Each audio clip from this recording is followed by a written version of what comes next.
मेरे बाल मुट्ठी में दबोचकर सौतेली माँ चिल्ला रही थी। बता, किसके साथ मुंह काला किया है? ये बच्चा किसका है? मैं तकलीफ से बिलक उठी। छुड़ाने की कोशिश की तो उन्होंने और जोर से बालों को पकड़कर झटका दिया। बोलती क्यों नहीं? उसकी आवाज मोहल्ले की दीवारों से टकराकर गूंज रही थी। मेरे आंसू बह रहे थे, जुबान लड़खड़ा रही थी, पर मैं बड़ी मुश्किल से सिर्फ इतना कह सकी, भगवान की कसम, मैं बेगुनाह हूँ। लेकिन मेरा ये सच वहां पर सुनने वाला भला कौन था?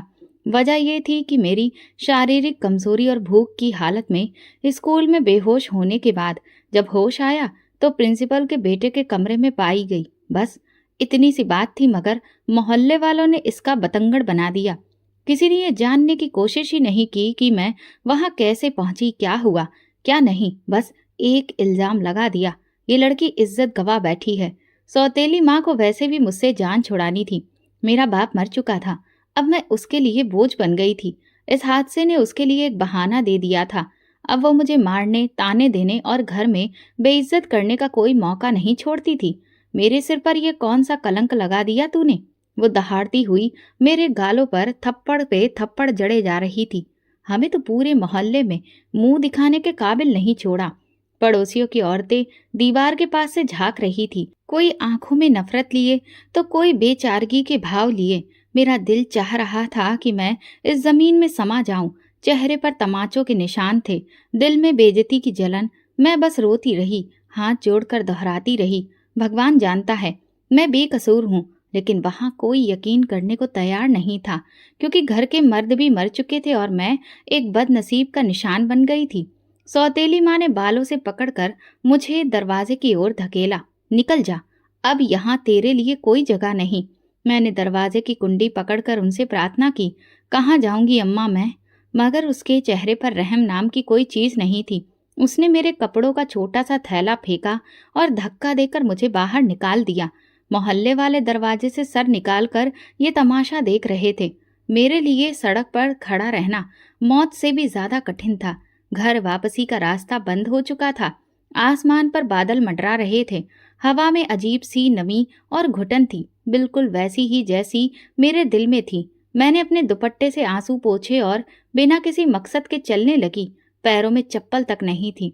किस रास्ते पर चलना है कुछ पता नहीं था। बस कदम खुद ब खुद एक अनजाने सफर पर उठते जा रहे थे। सड़कों पर लोग अपने कामों में व्यस्त थे।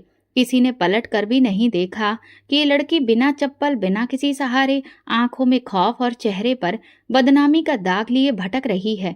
दुनिया की भीड़ में मेरा वजूद बिल्कुल अकेला हो चुका था। दिमाग में बार बार वो मंजर घूम रहा था। क्लास के बाद कैंटीन बंद थी। पेट में भूख की आग लगी थी। किसी से मांगने की हिम्मत ना हुई। कुछ देर बैठने की जगह तलाशते तलाशते चक्कर आया और आंखों के आगे अंधेरा छा गया। होश आया तो प्रिंसिपल के बेटे के कमरे में थी। वो परेशान खड़ा था, पानी के छींटे मार रहा था। उसने कुछ नहीं किया था, बस मुझे होश में लाने की कोशिश की थी। मगर किसी को इस सच्चाई से कोई मतलब नहीं था।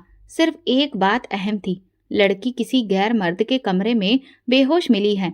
बस इतना काफी था मेरी इज्जत को मिट्टी में मिलाने के लिए। अब मैं सड़क पर थी, ना घर था ना कोई अपना जो गले लगाकर पूछे कि क्या हुआ।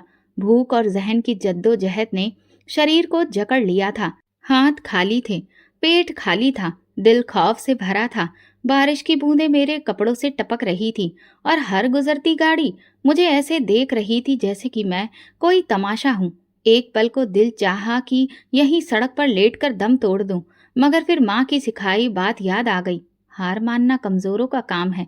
मैंने अपने फटे पुराने कपड़ों को ठीक किया और संभल कर चलना शुरू किया। न कोई जानने वाला था, न कोई रिश्तेदार जिसके दरवाजे पर जाकर दस्तक देती। हर रास्ता बंद था, हर तरफ अजनबी चेहरे थे। थोड़ी दूर चलकर मैं एक मैदान के किनारे पहुंची, जहां झुग्गियों का डेरा लगा था। भूख और थकान से चूर होकर मैं एक खाली जगह देखकर बैठ गई। पास पड़ी पुरानी तिरपाल से एक झुग्गी बनाने की कोशिश की। ठंडी जमीन ने शरीर की हड्डियों तक में सिहरन भर दी थी। हाथ कांप रहे थे, मगर आंखों में आंसू नहीं थे। शायद रोना भी अब नसीब में नहीं रहा था। पहली रात आंखें बंद कर भगवान का नाम लेकर लेट गई। नींद कहाँ आती। हर गुजरती आहट पर दिल धक धक करता रहा। किसी कदमों की आहट सुनती तो दिल डूबने लगता। खौफ, भूख और अकेलेपन ने शरीर को बेजान कर दिया था। कभी सोचती काश उस दिन मर जाती जब सौतेली माँ ने दरवाजे से धक्का देकर निकाला था, मगर फिर कोई अंदर से कहता, नहीं, अभी नहीं, अभी तो बहुत कुछ सहना है। बाहर लगातार बारिश हो रही थी, जैसे आसमान भी मेरे हाल पर रो रहा हो। मैं कांपते हाथों से तिरपाल के टुकड़ों को जोड़ने की कोशिश कर रही थी। किसी झुग्गी के कोने से एक रस्सी निकाली और जैसे तैसे करके उन्हें बांधकर एक छोटा सा साया बनाया। ये मेरा घर था, यही मेरा ठिकाना था, मेरी पनाह का एक सहारा। थकान इतनी कि जमीन पर बैठते ही शरीर ने साथ छोड़ दिया। बारिश की बूंदें मेरे ऊपर पड़ रही थीं, लेकिन मैं खुद को छुपाने की कोई कोशिश नहीं कर रही थी। शायद अब शरीर के साथ साथ आत्मा भी थक चुकी थी। रात ढलने लगी, मेरे अंदर एक अनजाना खौफ जागने लगा। इन झुग्गियों के बीच रात के अंधेरे में कभी कुछ भटकते साए दिखते तो कभी लगते कि कुछ है ही नहीं। कभी किसी के रोने की आवाज आती तो कभी किसी के गुस्से की। हर आवाज मेरे दिल पर हथौड़े बरसा रही थी। कभी कोई नशे में धुत शख्स पास से गुजरता तो कभी कोई कुत्ता भौंकने लगता। मैं खुद में ही सिमट कर छुप जाती। मैंने अपना चेहरा दुपट्टे में लपेट लिया और आंखें बंद कर ली।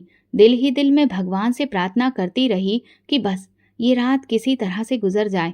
रात बहुत लंबी थी। हर लम्हा, हर घंटे जितना भारी था। सर्दी, भूख और डर सब मिलकर मेरी हिम्मत तोड़ने की कोशिश कर रहे थे, मगर मैंने खुद से एक खामोश वादा कर लिया था, चाहे जो हो जाए मैं हार नहीं मानूंगी।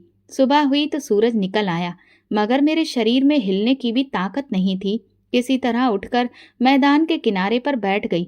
झुग्गियों वाले लोग अपनी दुनिया में मगन थे, कोई इधर देखता भी नहीं था।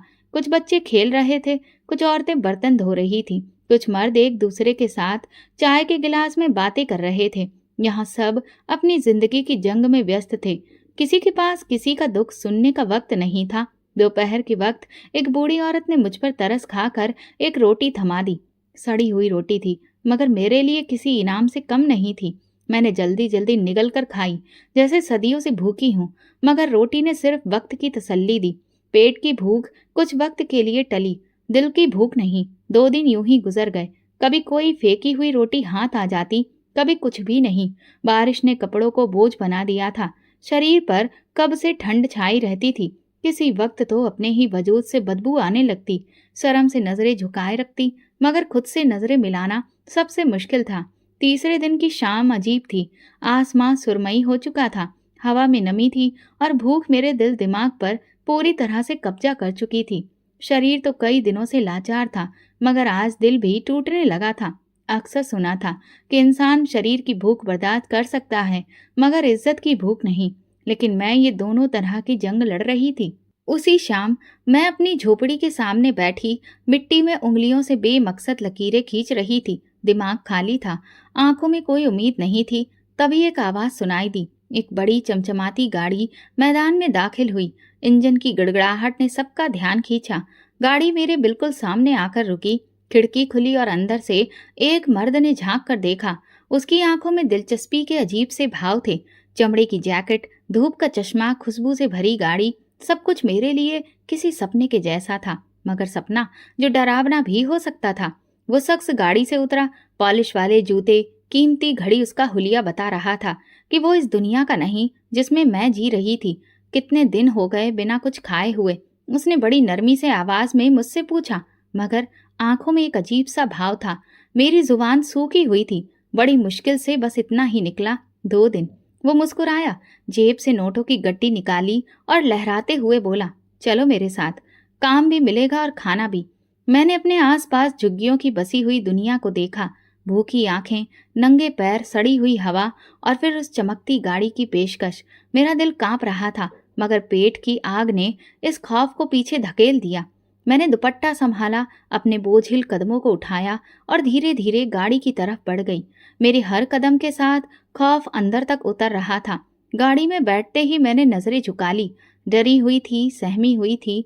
गाड़ी शहर की रोशनी की तरफ बढ़ने लगी। दिल में बस एक प्रार्थना थी, भगवान जी, परीक्षा में डाल रहे हो, उसमें मुझे कामयाब करना। उस वक्त मुझे अंदाजा नहीं था कि मेरे सफर का असली आगाज तो अब होना था।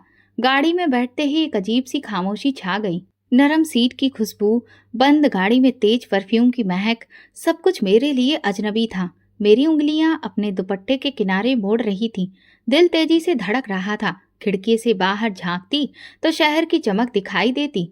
गाड़ी हवा से बातें कर रही थी और मैं अंदर से टूटती जा रही थी। रास्ते में हम दोनों चुप रहे। कभी कभी वो आदमी मुझे एक उचटती नजर से देखता, जैसे किसी सामान की क्वालिटी परख रहा हो। मेरी सांसें तेज हो गईं। दिल कहता था कि दरवाजा खोलकर भाग जाऊं, मगर दिमाग कहता था कि अब बहुत देर हो चुकी है। वापस आने का कोई रास्ता नहीं था।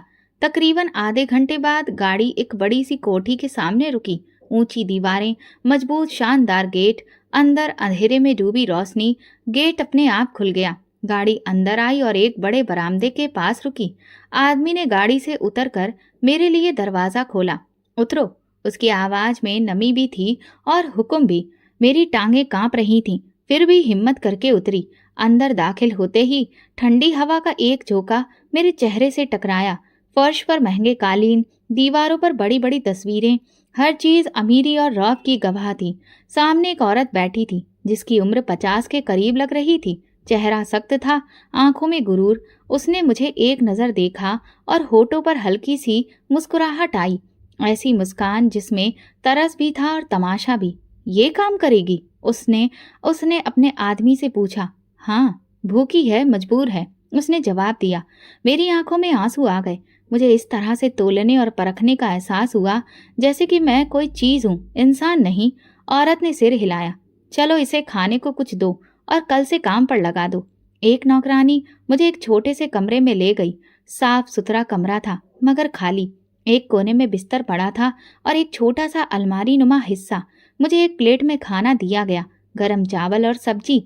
खाने की खुशबू से आंखों में आंसू आ गए। मैं बस भगवान का नाम लेकर खाने पर झपट पड़ी। इतने दिनों के बाद पेट भर खाने को मिला था, मगर इस सबके साथ दिल में एक अनजाना खौफ उतरता जा रहा था। खाने के बाद मैं बिस्तर पर लेट गई। बिस्तर नरम था, लेकिन नींद कोसों दूर। आंखों के सामने झुग्गियों की जिंदगी घूम रही थी। बारिश में भीगती रातें, भूख से सिसकते दिन, और अब ये महल जैसा घर। दिल कहता था कि कुछ ठीक नहीं है, लेकिन दिमाग खुद को बहलाता रहा कि शायद मेरी किस्मत मुझ पर मेहरबान हो गई है। सुबह की पहली किरण के साथ नौकरानी आई और बोली, उठो, काम पर जाना है। मैं जल्दी से मुंह धोकर तैयार हो गई। मुझे झाड़ू लगवाया, बर्तन धुलवाए गए, कपड़े प्रेस करवाए गए और मैं हर काम चुपचाप खामोशी से करती रही। शरीर थक रहा था, लेकिन दिल में एक उम्मीद की छोटी सी लौ जल रही थी। शायद किस्मत ने अब जिंदगी में कुछ बेहतर होने का दरवाजा खोला था। दोपहर को उस औरत ने मुझे अपने पास बुलाया। इधर आओ। मैं सहम कर उसके सामने जा खड़ी हुई। उसने मेरी आंखों में झांका और कहा, काम सही से करोगी तो यहाँ इज्जत से रहोगी, वरना फिर अंजाम अच्छा नहीं होगा। मैंने तुरंत हाँ में सिर हिला दिया। इज्जत, यही तो मेरी सबसे बड़ी दौलत थी, जिसके लिए मैं अब तक सब कुछ सहती आई थी। कई दिन गुजर गए। मैं दिन भर काम करती, शाम को बिस्तर पर गिरकर सो जाती। खाने को मिल जाता, सिर पर छत थी तो भगवान का धन्यवाद देती। कभी कभी दिल में एक धड़कन होती, सब कुछ इतना आसान क्यों हो रहा है, मगर मैं अपने सवालों को दबा देती। अब बस जीना था, जैसे भी हो। लेकिन सच्चाई कब तक छुपती है। पहला दिन जैसे किसी कैद खाने में गुजरा। सुबह सवेरे एक नौकरानी ने दरवाजा बजाया। उठ जाओ, काम पर जाना है। मैंने पसीने से भीगा चेहरा अपना चादर से हटाया। शरीर ऐंठ रहा था, कमर में दर्द था, पैर सुन्न हो चुके थे, लेकिन जुबान पर कोई शिकायत नहीं आई। यही तो सीखा था, शिकायत करने वाले जल्दी हार जाते हैं। नीचे बरामदे में सफाई शुरू की। पहले कमरे को साफ करने का हुक्म मिला। हर कमरा एक से बढ़कर एक शानो शौकत से भरा था। सब चमक रहा था। नरम काले कीमती पर्दे थे, लेकिन मैं उन सबको देखने की हिम्मत नहीं कर रही थी। मेरी नजरें हमेशा जमीन पर झुकी रहती। बर्तन धोते हुए हाथों में छाले पड़ गए। गर्म पानी, सख्त साबुन और ठंडी फर्श ने हाथों को जला दिया था। कपड़े प्रेस करते वक्त बिजली की हल्की चिंगारियां उंगलियों को छूकर गुजर जाती थी, मगर मैं चुपचाप काम में लगी रही। हर काम के बाद बस एक ही सोच दिल में आती, चलो कम से कम पेट तो भर रहा है। पेट भरने के लिए, इज्जत बचाने के लिए अपनी आत्मा को मारना भी शायद सीखना पड़ता है। दोपहर को एक प्लेट में सब्जी और 2 रोटियां मिली। थोड़ी देर के लिए लगा जैसे जिंदगी फिर से मुस्कुरा दी हो। गरम खाने की खुशबू ने शरीर में नई ताकत भर दी। भूख ने सारी तमीज भुला दी। मैं टूट पड़ी खाने पर। खाने के बाद चाय का एक कप मिला, जो किसी वरदान से कम नहीं था। शाम होते होते शरीर थकान से चूर हो चुका था, हर हड्डी दर्द कर रही थी। लेकिन जब मैं वापस अपने कमरे में पहुंची तो दिल को सुकून मिला, क्योंकि ना जाने कितनी रातें मैंने फुटपाथ पर गुजारी थी, बारिश में भीगते हुए, सर्दी में ठिठुरते हुए। आज मुझे एक छत नसीब हुई थी। रात को बिस्तर पर लेटी तो बदन टूट रहा था, दिल में अजीब सा सुकून था। शायद किस्मत ने एक और मौका दिया था। मैं हर काम कर रही थी और बार बार भगवान से प्रार्थना कर रही थी कि अब और कोई मेरी परीक्षा ना ले। लेकिन कई बार वो बूढ़ी औरत मुझे अपने सामने बुला लेती। उसकी नज़र अब भी अजीब सी थी, जैसे मुझ में कुछ तलाश रही हो। कभी कभी वो बेवजह मुस्कुरा देती, जिससे मैं और घबरा जाती, लेकिन मैं खुद को समझा लेती। शायद ये सिर्फ मेरा भ्रम है, क्योंकि अब मैं अपनी सोच पर शक करने लगी थी। कुछ चीजें जानबूझकर नजरअंदाज करनी पड़ती हैं ताकि दिल को धोखा दिया जा सके। एक दिन सफाई करते हुए मेरे हाथों से एक महंगी शीशी गिरकर टूट गई। दिल दहल गया। सोचा अब डांट पड़ेगी, शायद मार भी पड़े। लेकिन औरत ने सिर्फ एक नजर डाली और हंसकर बोली, पहली गलती माफ होती है, लेकिन अगली बार सतर्क रहना। उसकी मुस्कुराहट में छुपी धमकी ने मेरे वजूद को हिला दिया। मुझे समझ आ गया था ये जगह सुरक्षित नहीं है, बस वक्त का सहारा है। हर पल यहाँ सिर झुकाकर रहना है। रात को जब बिस्तर पर लेटती तो खुद से सवाल करती, क्या ये जिंदगी है? सुबह से रात तक दूसरों का हुक्म बजाना, बिना आवाज निकाले जीना। लेकिन फिर ख्याल आता, जिंदगी है तो सवाल है, और जिंदगी बचानी है तो इन सवालों को दबाना पड़ेगा। इज्जत बचाने के लिए उम्मीद के कोने पर खड़े होकर जीना पड़ेगा। फिर हफ्ता गुजर गया। मेरी उंगलियों पर गहरे निशान पड़ चुके थे, कमर झुकने लगी थी, लेकिन दिल का गुरूर अभी भी जिंदा था। अभी तक किसी ने मुझ पर हाथ नहीं उठाया था, कोई भी नीच हरकत करने की कोशिश नहीं की थी। यही मेरे लिए राहत थी। कभी कभी रात के सन्नाटे में सपने आते, माँ का चेहरा, सौतेली माँ की गालियाँ, वो धक्के, वो झुग्गियों की ठंडी रातें। फिर मैं उठकर रोती और भगवान से कहती, मैं बेगुनाह हूँ, मैंने कोई गुनाह नहीं किया, बस जिंदा रहने की कोशिश की है। अब मैंने तय कर लिया था, जैसे भी हो किसी के आगे हाथ नहीं फैलाऊंगी। न शिकायत न सवाल, बस खामोशी से वक्त का पहिया घुमाना है। शायद एक दिन किस्मत मेरा हाथ थाम ले और मैं इन सब अंधेरों से निकलकर किसी रोशनी सुबह का चेहरा देख सकूं।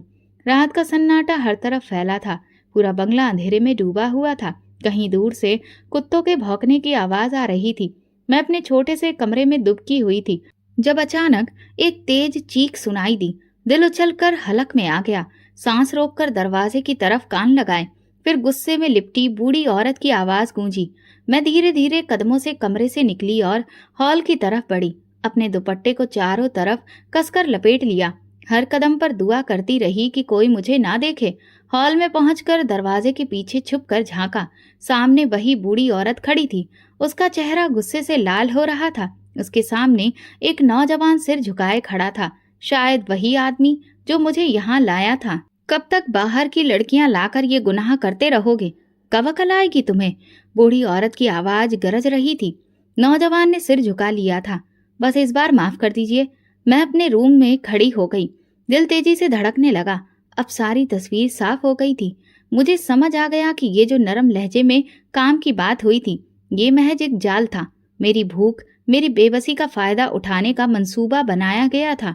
ये बंगला, ये अच्छा खाना, ये सब एक कीमत के साथ था।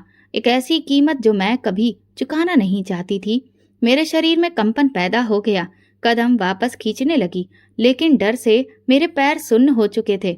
मुश्किल से मैं अपने कमरे तक पहुंची। दरवाजा बंद किया और अंदर से कुंडी चढ़ा ली। दीवार के साथ टेक लगाकर मैं जमीन पर बैठ गई। दुपट्टे में मुंह छुपाकर फूट फूट कर रोने लगी। सारी रात कमरे के अंधेरे में जागती रही। हे भगवान, ये सब क्या है? मैं भगवान को पुकारती रही और खुद को खोजती रही। दिल में एक ही सवाल पूछता रहा, मेरे साथ बार बार ऐसा क्यों होता है? लेकिन जवाब खामोश था, सिर्फ सन्नाटा। रात की ठंडी हवाएं खिड़की के कोने से अंदर आ रही थी, जो मेरे शरीर पर पड़ रही थी। लेकिन खौफ नहीं, बस सीने में तहलका मचा रही थी। सारी रात तकिए में मुंह छुपाए रोती रही। कभी आवाज दबाने की कोशिश की, कभी भगवान से प्रार्थना करती रही। फिर एक वक्त आया जब मैंने खुद से वादा किया, जो भी हो मैं अपनी इज्जत बचाने के लिए आखिरी हद तक जाऊंगी। ये दुनिया, ये लोग, ये झूठी सहानुभूति कुछ भी मेरे इरादे को तोड़ नहीं सकते। अगर जिंदा रहना है तो खुद अपना रखवाला बनना होगा, किसी का इंतजार नहीं करना, कोई मदद नहीं आएगी। भगवान शिव के नाम के साथ सुबह की पहली किरण के साथ मैंने आंखें बंद की और प्रार्थना की। दिल में अजीब सा सुकून आया, जैसे कोई अंदर से कह रहा हो, हिम्मत रखो, मुश्किलों का वक्त खत्म होने वाला है। कमरे से बाहर निकलते वक्त शरीर कांप रहा था, लेकिन दिल मजबूत था। अब मैं किसी का फरेब नहीं बनने वाली थी। मैंने खुद को संभाला, दुपट्टा ठीक किया और सर झुकाकर अपने कामों में लग गई। लेकिन दिल के किसी कोने में एक नई आग भड़क रही थी। अब हर काम करते हुए, एक कदम उठाते हुए आंखों में एक ही इरादा था, इज्जत पर कभी समझौता नहीं होगा, चाहे उसकी कीमत मेरी जान ही क्यों ना हो। उसी दिन जब बूढ़ी औरत ने मुझे देखा तो उसकी आंखों में कुछ बदलाव था, जैसे वो मेरी खामोश बगावत को महसूस कर रही हो। लेकिन मैंने नजरें झुका ली और काम जारी रखा, कोई कमजोरी जाहिर नहीं होने दी। खामोशी से अपने हिस्से का काम किया और दोबारा कमरे में आकर दरवाजा बंद कर लिया। अब मैं हर रात सोने से पहले ये प्रार्थना करती, भगवान मुझे अपने रास्ते पर कायम रखना, मेरी इज्जत की सुरक्षा करना। और हर सुबह एक नए इरादे के साथ उठती। जिंदगी एक जंग थी और मैं इस जंग की सिपाही बन चुकी थी। अब मैं अपनी जंग खुद लड़ने वाली थी, अपने उसूलों पर, भगवान की मदद से। चाहे रातें कितनी ही कठिन हो, मैं पीछे हटने वाली नहीं थी।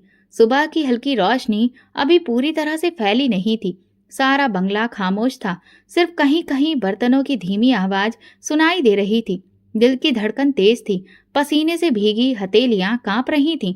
मैंने कमरे के दरवाजे की कुंडी धीरे से खोली ताकि कोई आवाज ना हो, इसलिए पूरी ताकत लगाकर उसे हल्की सी हरकत दी। दुपट्टे को अच्छे से लपेटा और धीरे धीरे कदम बढ़ाए। हर कदम के साथ डर बढ़ रहा था, जरा सी आहट पर दिल दहल जाता, लेकिन अब रुकने का सवाल ही पैदा नहीं होता। मैं चोरों की तरह अपना रास्ता पकड़कर धीरे धीरे दरवाजे की तरफ बढ़ी। खुशकिस्मती से दरवाजा थोड़ा सा खुला हुआ था, बस एक जोरदार धड़कन दिल में महसूस हुई और मैं दौड़ पड़ी। नंगे पैर कच्ची सड़क पर दौड़ना आसान नहीं था। पथरीले रास्ते, छोटे छोटे कंकड़ मेरे पैरों में चुभ रहे थे, लेकिन दर्द का एहसास तक नहीं हो रहा था। मेरे मन में सिर्फ एक ही बात थी, इस डर से निकलना है, जितना दूर हो सके। पीछे से कुछ चीखने चिल्लाने की आवाजें आने लगी। मैंने एक बार भी मुड़कर नहीं देखा। अगर पलटकर देखती तो शायद मेरी हिम्मत जवाब दे देती। शहर की गलियां एक भूल भुलैया की तरह थीं, कभी दाएं कभी बाएं। मैं अंधेरी गलियों में छिपती सांस रोक कर आगे बढ़ती रही। कुछ लोग मुझे हैरत से देख रहे थे।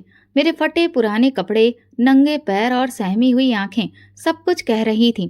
लेकिन शहर के लोग व्यस्त थे, यहाँ किसी को किसी का दर्द महसूस करने की फुर्सत कहाँ। मैं दौड़ती रही जब तक सांसें बिल्कुल नहीं टूट गईं। जब एक एक कदम उठाना मेरे लिए मुश्किल हो गया, तब एक सुनसान सड़क के किनारे जमीन पर बैठकर घुटनों को गोद में छुपाकर सिर झुका लिया। सांसें तेज चल रही थीं, शरीर से पसीना बह रहा था, पैरों के तलवे छिल चुके थे, खून बह रहा था, लेकिन दिल में एक अजीब सा सुकून था। मैं बच गई थी, अपनी इज्जत, अपनी आत्मा को बचाकर निकली थी। ये एक छोटी सी जीत ही थी, लेकिन मेरे लिए एक बहुत बड़ी थी। मैंने दुपट्टे के कोने से अपने आंसू पोंछे, फिर खुद को संभालने की कोशिश की। अब मेरे पास कुछ नहीं था, न सिर पर छत, न नसीब में पैसा, न शरीर में ताकत, मगर एक चीज थी जो मैंने किसी कीमत पर नहीं गंवाई थी, मेरी इज्जत। ये ख्याल मेरे अंदर किसी नई हिम्मत की किरण ले आया। सड़क सुनसान थी, शांति धीरे धीरे तेज होती जा रही थी। कहीं दूर एक फुटपाथ पर बच्चे खेल रहे थे, कहीं कोई सब्जी वाला अपनी रेहड़ी लगाने में व्यस्त था। जिंदगी अपनी रफ्तार से चल रही थी, जैसे मेरे साथ कुछ हुआ ही ना हो। थोड़ी देर बाद मैंने आसपास का जायजा लिया। मैं शहर के किसी पुराने इलाके में थी, जहाँ हर दीवार खस्ता हाल थी, हर गली में धूल उड़ रही थी, मगर कम से कम यहाँ कोई मुझे जानता नहीं था, कोई कुछ पूछने वाला नहीं था।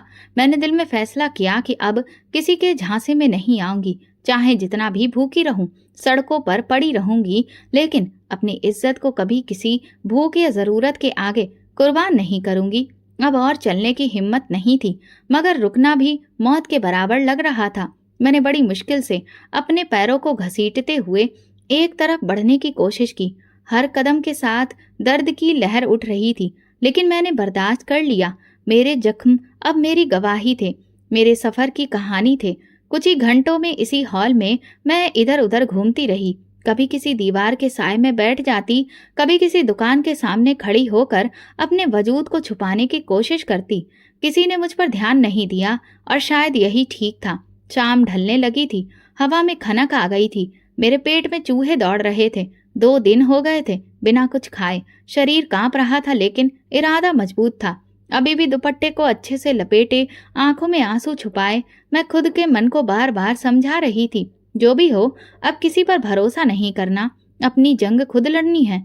दुनिया कितनी भी जालिम क्यों ना हो, मैं खुद को हारने नहीं दूंगी। ये सोचते हुए मैं फिर एक अनजान रास्ते पर चल पड़ी, तकदीर के किसी नए मोड़ की तलाश में, जहां शायद कोई छोटा सा शहर, कोई नई जिंदगी मेरा इंतजार कर रही हो। कई दिन गुजर गए, धूप में झुलसती, बारिश में भीगती, मैं कभी किसी पेड़ के साए में, कभी किसी फुटपाथ के किनारे सिमट कर सोती रही।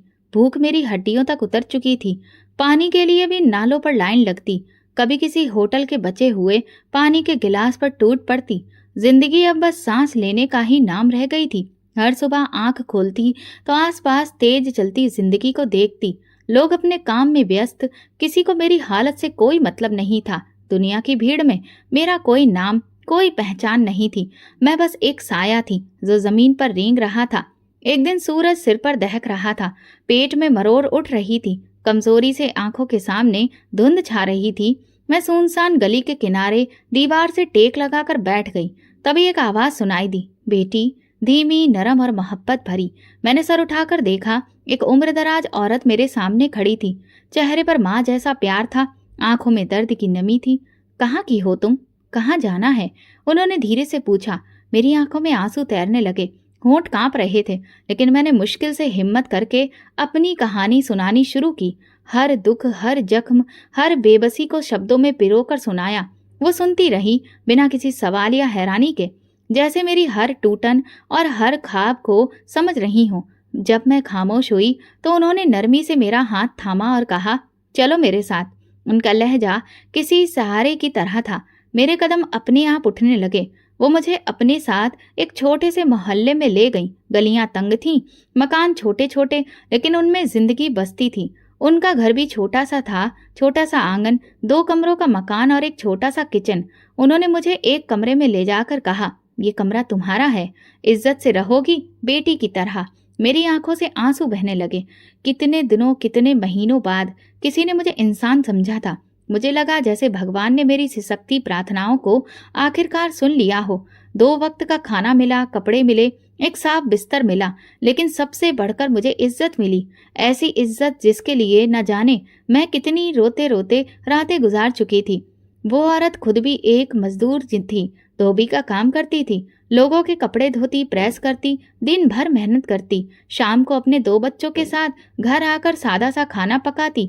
उन्होंने मुझे भी अपने बच्चों जैसा ही समझा। मेरी तरफ कभी नफरत की नजर से नहीं देखा, कभी ताना नहीं दिया, बस इतना कहा, जो हुआ वो नसीब में था, आगे का रास्ता तुम्हारे हाथ में है। मैंने पहली बार सुकून से सांस ली। पहली बार रात को सोते वक्त डर ने मेरा गला नहीं दबाया। पहली बार सपने में मौत नहीं, जिंदगी दिखाई दी। अब मैं हर दिन भगवान का शुक्र अदा करती हूँ। सारी मुसीबतें, सारे जख्म जैसे धुंधले हो गए हैं। नई उम्मीद का एक चिराग दिल में जलने लगा है। सोचती हूँ कि अब दोबारा अपनी जिंदगी को बिखरने नहीं दूंगी। अब जो सपना देखूंगी वो ख्वाब की दीवारों में कैद नहीं होंगे, बल्कि अपने कदमों पर खड़े होकर इज्जत और मेहनत से आगे बढ़ने वाले होंगे। जिंदगी ने मुझे कई बार तोड़ा था, लेकिन इस औरत का प्यार भरा लहजा मुझे बताता था कि हर टूटी चीज दोबारा जोड़ी जा सकती है, हर जख्म भरा जा सकता है, बस हार नहीं माननी चाहिए। और मैंने फैसला कर लिया, अब मैं कभी हार नहीं मानूंगी। जिंदगी ने अब एक नया मोड़ ले लिया था। मेरे दिल में हर सुबह एक नया मकसद होता। उस औरत के शब्द मेरे अंदर कहीं गूंजते रहते, बेटी, किसी पर बोझ मत बनो, खुद कमाओ, खुद का खाओ। ये बात मेरे लिए एक बहुत बड़ी सीख से बढ़कर एक मिशन बन गई थी। मैंने फैसला कर लिया था कि अब अपने लिए जीने का वक्त आ गया है।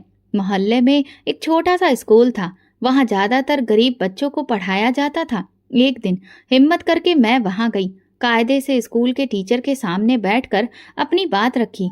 अगर आपको किसी टीचर की जरूरत हो तो मैं यहाँ काम कर सकती हूँ। वहाँ के टीचर ने मुझसे कुछ सवाल किए और फिर मेरे जवाब सुनने के बाद उन्होंने सर हिलाकर कहा, चलो ठीक है, कल से आ जाना। तनख्वाह थोड़ी कम है लेकिन इज्जत का काम है। मैंने भगवान को धन्यवाद कहा। मेरे लिए तनख्वाह बड़ी या छोटी नहीं थी, असली बात ये थी कि अब मैं किसी पर बोझ नहीं बन रही थी। अगले दिन स्कूल पहुंची तो बच्चों की मासूम आंखों ने मेरा स्वागत किया। बच्चे जो नंगे पैर थे, जिनके कपड़े गंदे थे मगर चेहरे पर खुशी थी। मैंने पहली बार महसूस किया कि शिक्षा देना कितना बड़ा काम है। दिन भर मैं बच्चों को अच्छी अच्छी बातें सिखाती और उन्हें पूरी लगन के साथ पढ़ाती। बच्चे जल्दी ही मुझसे घुल मिल गए। उनकी मासूम मुस्कान मेरे दिल की थकान उतार देती। तनख्वाह कम थी, महीने के आखिर में बस इतना मिलता था कि अपना छोटा मोटा खर्च निकाल सकूं, लेकिन ये इज्जत की कमाई थी। यह एहसास मेरे दिल को सुकून देता था। अब जब रात को बिस्तर पर जाती तो दिल हल्का होता। कोई एहसान, कोई बोझ, कोई कर्ज मेरे सिर पर नहीं था। हर रात सोने से पहले भगवान से प्रार्थना करती, भगवान तुमने मुझे बेसहारा नहीं छोड़ा और मेरी इज्जत की सुरक्षा की। हमेशा ऐसा ही मेरा साथ देना जैसे अब तक देते आए हो। उस औरत के साथ रहते हुए मुझे ये भी सीखने को मिला कि जिंदगी में थोड़े पर सब्र करना कितना जरूरी है। उसका अपना गुजारा भी मुश्किल से होता था मगर वो कभी शिकायत नहीं करती थी। हम दोनों दिन भर मेहनत करते, शाम को इकट्ठे बैठकर रोटी खाते और एक दूसरे के सुख दुख की बातें करते। धीरे धीरे मैं भी अपने खर्च खुद उठाने लगी। कभी कभी मैं मोहल्ले की औरतों के बच्चों को शाम को पढ़ाने जाती। कभी किसी शादी में मेहंदी लगाने का छोटा मोटा काम कर लेती। चाहे काम छोटा हो मगर अपने बलबूते पर जीने का फक्र मुझे एक अजीब खुशी देता था। अब मैं बाजार जाती जो किसी की नजरें खुद पर ही मुझे महसूस नहीं करती थी। मैं खरीदारी करते वक्त अपने कमाए हुए पैसों की झनकार सुनकर खुश होती। छोटे छोटे सपने अब सच्चाई में बदलने लगे थे। एक नया दुपट्टा लेना या नई चप्पल, ये सब मेरे लिए किसी बहुत बड़े जश्न की तरह था। मोहल्ले की औरतें मुझे इज्जत की नजर से देखने लगी थीं। वे जानती थीं कि मैंने खुददारी का रास्ता चुना है और ये इज्जत मेरी सबसे कीमती दौलत बन गई थी। कभी कभी रात को चांदनी में छत पर बैठकर आसमान की तरफ देखती और दिल में भगवान से बातें करती, तुम्हारा बहुत बहुत शुक्रिया जो तुमने मुझे संभाला।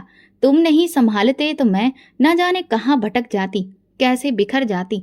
अब मेरा हर दिन एक मकसद के साथ शुरू होता था। हर दिन एक कदम आगे बढ़ाने की उम्मीद लेकर आता था। जिंदगी ने सिखाया था कि हाथ फैलाने से बेहतर है हाथ से मेहनत करना और इज्जत बचाने के लिए भूख, थकान, मेहनत सब कुछ अपनाना। अब एक नया सपना मेरे दिल में पलने लगा था, सिर्फ खुद के लिए नहीं, उन सब लड़कियों के लिए जो कभी हालात के थप्पड़ खाकर गिर जाती हैं।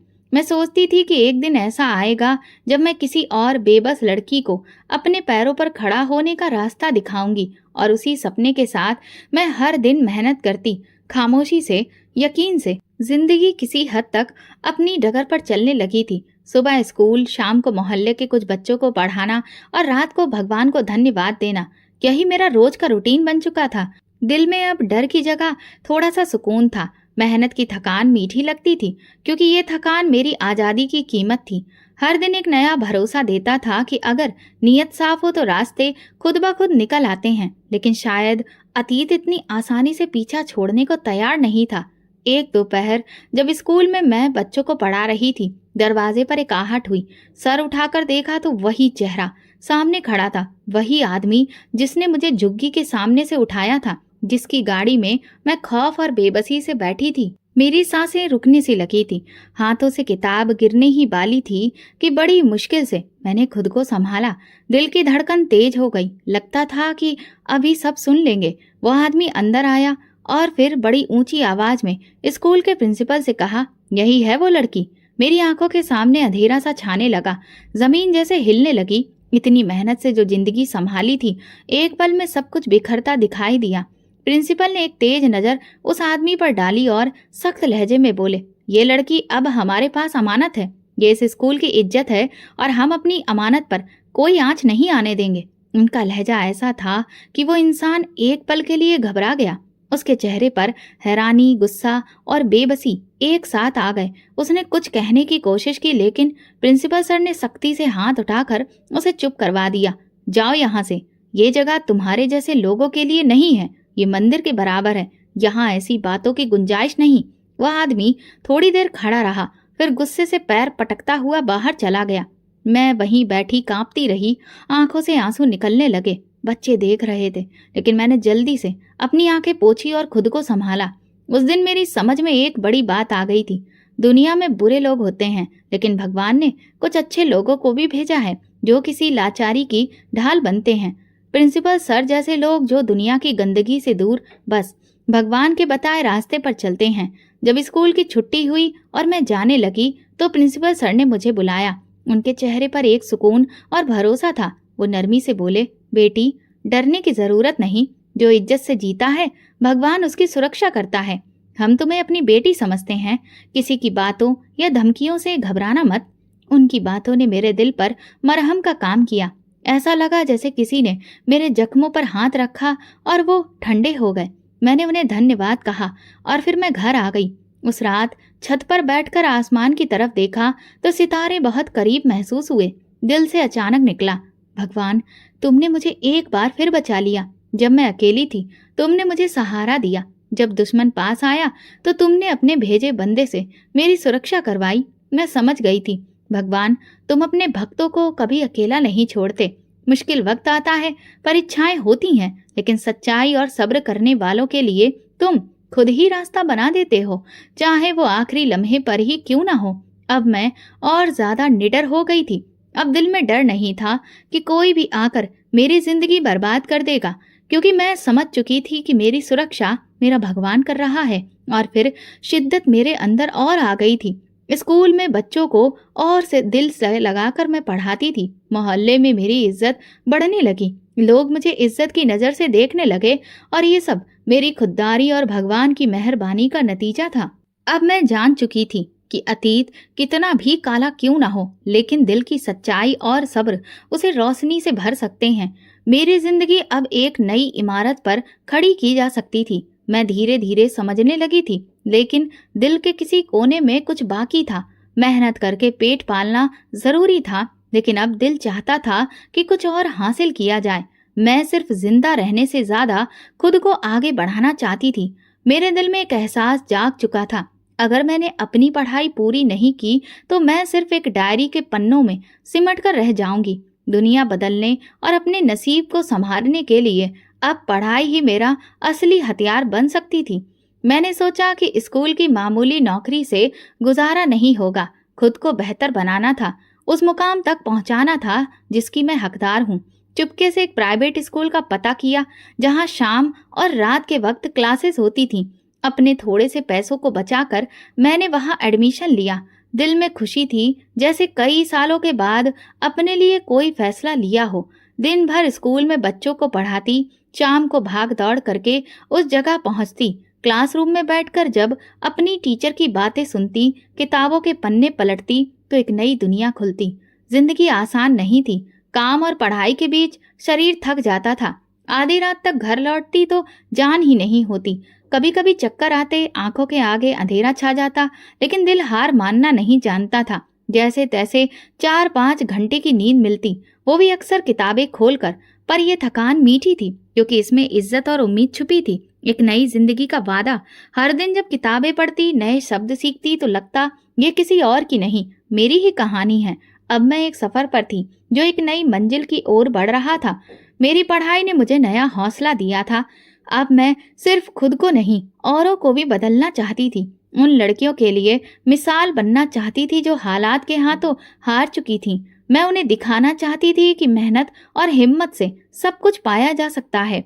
अक्सर जब मैं रात को थकान से चूर बिस्तर पर लेटती, आंखें बंद करती, तो खुद को किसी बड़े स्कूल की क्लास में टीचर के रूप में देखती। मैं बच्चों को ना सिर्फ किताबें पढ़ा रही होती, बल्कि उन्हें जीने का सलीका, इज्जत की अहमियत और खुददारी का सबक भी सिखा रही होती। अब ये सपना मेरा ओढ़ना बिछौना बन चुका था। दिन रात की मेहनत, शरीर की थकान, भूख, गरीबी, सब कुछ इस सपने के सामने छोटा लगने लगा था। अब मैं अपनी कहानी को मातम नहीं, ताकत मानने लगी थी। इसीलिए अब मैं अक्सर मुस्कुरा देती, क्योंकि मैं समझ चुकी थी कि अंधेरा कितना भी गहरा क्यों ना हो, एक छोटा सा दिया उसे रोशन कर सकता है। और मैं खुद को वो दिया समझने लगी थी। गलियों से गुजरते हुए जब लड़कियां मुझे देखती तो उनकी नजरें बदलने लगी थी। अब वो मुझ पर तरस नहीं खाती थी, भरोसा करती थी, क्योंकि अब मैं वो मजबूर लड़की नहीं थी, बल्कि लड़ने और जीतने वाली एक लड़की थी। हर दिन हर लम्हा मैं अपने आप से वादा करती, एक दिन अपने पैरों पर खड़ी होकर दिखाऊंगी, न सिर्फ अपने लिए बल्कि उन सबके लिए जो आज भी हालात के अंधेरे में रास्ता ढूंढ रहे हैं। यही मकसद, यही सपना अब मेरी रगों में दौड़ने लगा था। अब मैं सिर्फ जिंदा नहीं थी, बल्कि जिंदगी की तलाश बन चुकी थी। 2 साल के बाद मैंने अपनी पढ़ाई पूरी की, डिग्री हाथ में थी, आंखों में खुशी के आंसू। मैं एक प्राइमरी स्कूल में टीचर बन गई। छोटे छोटे मासूम से बच्चों के चेहरे और उनकी मुस्कान देखकर दिल भर आया। मेरे नसीब ने मुझ पर मेहरबानी की थी। अब मैं किसी पर बोझ नहीं थी और ना ही अब मैं किसी की मेहरबानी पर जी रही थी। मैं अपनी मेहनत से अपने मुकाम पर खड़ी थी। वो कागज का टुकड़ा मेरे लिए सिर्फ डिग्री नहीं था, वो मेरी कुर्बानियों, प्रार्थनाओं और संघर्षों का जिंदा सबूत था। मैंने अपने आप से ये वादा पूरा कर लिया था। जिस बच्ची को कभी बेबसी में सड़कों पर रोते हुए ठोकर लगी थी, आज वो अपनी मेहनत से अपने पैरों पर खड़ी हो चुकी थी। डिग्री मिलने के बाद मैं सबसे पहले भगवान के दर्शन करने गई। उनके आगे सिर झुका लिया, क्योंकि मैं जानती थी अगर उन्होंने मेरा साथ ना दिया होता तो मैं इस मुकाम तक नहीं पहुंच पाती। ये कामयाबी सिर्फ मेरी नहीं थी, ये उन तमाम दर्दों, तन्हाइयों और रातों की जीत थी जिन्हें मैंने अकेले काटा था। कुछ दिनों के बाद एक छोटे से प्राइमरी स्कूल में मुझे जो नौकरी मिली थी, और फिर मैं अपनी जिंदगी की शुरुआत करने जब इस स्कूल के गेट से अंदर गई तो दिल में एक अजीब सी खुशी और भरोसे का एहसास था। स्कूल बहुत बड़ा नहीं था, लेकिन इमारत बहुत खूबसूरत थी। मेरे लिए वो एक सपने के पूरे होने जैसा था। छोटे छोटे बच्चे किताबों को सीने से लगाए खड़े थे, उनके चेहरों पर मासूम मुस्कान थी। जब मैं क्लासरूम में पहुंची और मासूम आंखों में उम्मीद की झलक देखी तो दिल भर आया। वो मुस्कुराहटें मेरे जख्मों पर मरहम रख गई थीं। वो दिन जब सौतेली माँ के ताने, बेरहम सड़कों की धूल और झुग्गियों की बेबसी ने मेरे वजूद को कुचलने की कोशिश की थी, आज मेरे लिए तमगे बन गए थे। वो दर्द, वो तन्हाइयाँ मेरी सबसे बड़ी ताकत बन गई थी। अगर मैंने हार मान ली होती, अगर मैंने अपनी खुददारी को बेच दिया होता, तो शायद आज मैं उन गलियों की मिट्टी में खो चुकी होती, किसी बेनाम कहानी का अधूरा किरदार बनकर। मगर मैंने सब्र का दामन पकड़ा, सच्चाई को सीने से लगाया और हर जख्म, हर आंसू, हर ठोकर को अपनी ईमानदारी का हिस्सा बना लिया। दोस्तों, अगर आपको हमारी कहानी पसंद आई हो तो कमेंट करके ज़रूर बताइए। वीडियो को लाइक करें और ज़्यादा से ज़्यादा शेयर करें। अगर आप चैनल पर नए हैं तो सब्सक्राइब जरूर करें और नोटिफिकेशन बेल दबाएं, ताकि अगली अपडेट सबसे पहले आपको मिले। धन्यवाद।